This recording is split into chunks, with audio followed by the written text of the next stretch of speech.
Hi guys, I'm so excited because this is my How to Become a Developer course. And there is so much content in these few videos that you're going to get some great knowledge out of.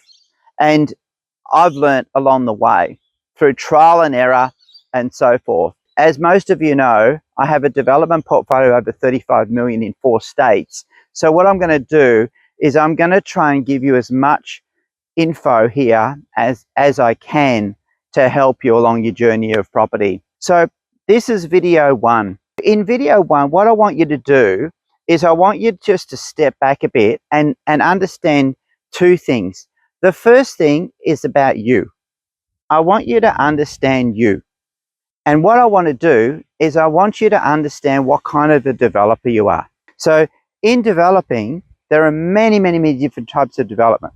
Do you do splitter blocks? So do you do corner sites where you halve them and you do a 1:2?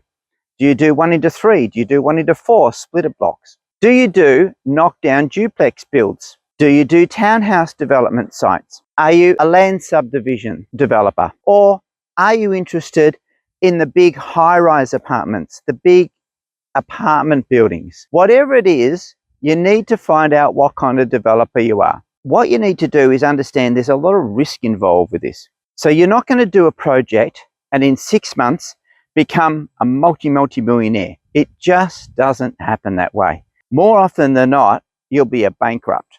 And the reason I say that is because I see time and time again the amount of people that show me sites and they're trying to flick them. I've had people in front of me in tears asking me to buy that site. And the reason that they're doing that is because they don't work. And they've started something that they have no knowledge about, and it was never going to work as a development site. But they got involved and they tried to put it all together and they lost money. It's so important in this game to find the right site. Me and my team, we look at about 100 sites to find 2 or 3 that work.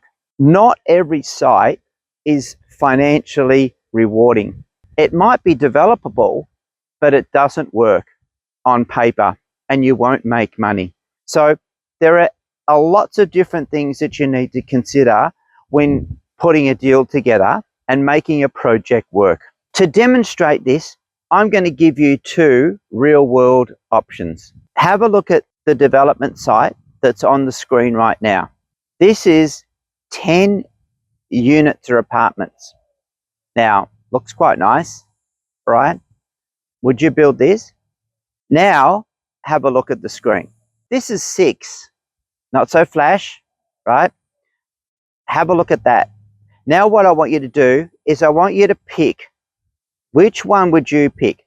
As a developer, would you do the one with 10 or would you do the one with 6? Well, most would pick option 1 and they would be wrong. You see, option 1 has big problems. 1, it requires $700,000 to $800,000 more investment, and which means more costs and more risk. And the reason why I say that is because if you look down the driveway, you'll see that the land slopes.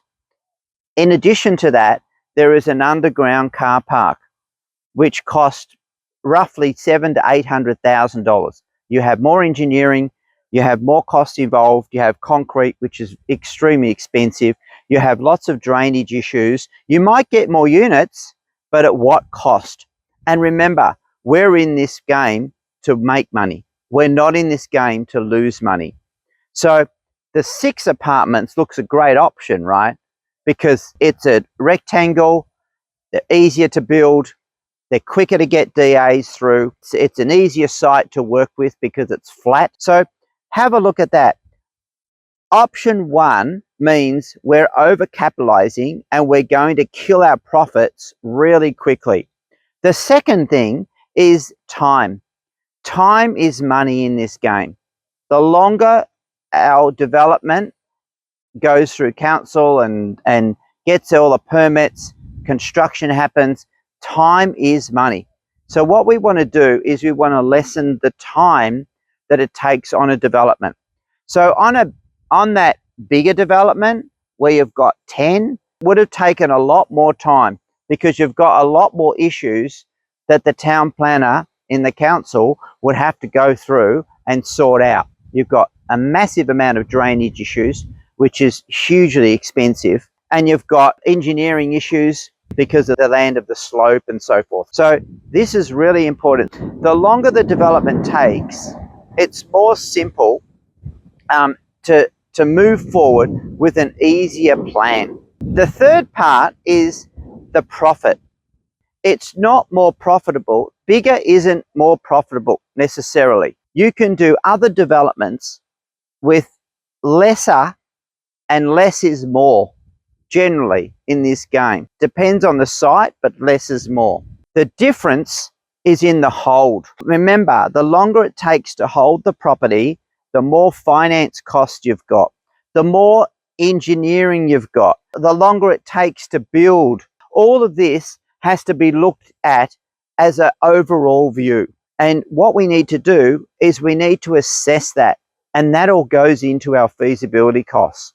So bigger isn't better, right? Bigger isn't necessarily better. What we want to do is we want to get in and we want to get out.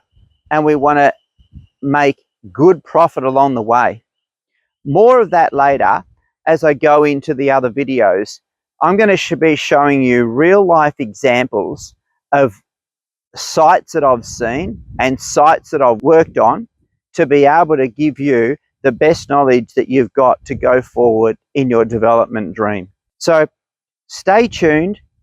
There'll be more of this coming along.